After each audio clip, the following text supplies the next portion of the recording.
কিয়ামতের দিন বান্দার আমলনামায় যত আমল লেখা হবে এর ভিতরে সবচেয়ে ভারী হবে বান্দার সুন্দর আচরণ, অমায়িক ব্যবহার।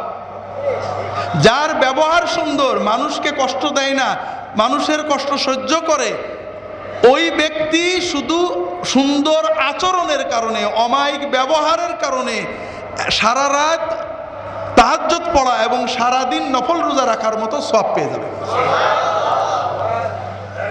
কাজেই ভাইরা, মানুষ মানুষ এবং মানুষ। আমার আফসোস লাগে ভাইরা, সেদিন এক ভাই বলছেন যে ইসলামী ব্যাংক সব দিনদার মানুষেরা স্টাফ, সেখানে গেলেও আমাদের সাথে খারাপ আচরণ করে। অন্যদের মাদ্রাসা হুজুররা, আলেম উলামা পীর মাশায়েখরা নাকি জালালি মেজাজ, খারাপ আচরণ করে। অথচ ইহুদি খ্রিস্টানরা, ফাসেকরা কমার্শিয়ালি হলেও অন্তত ভালো আচরণ করে।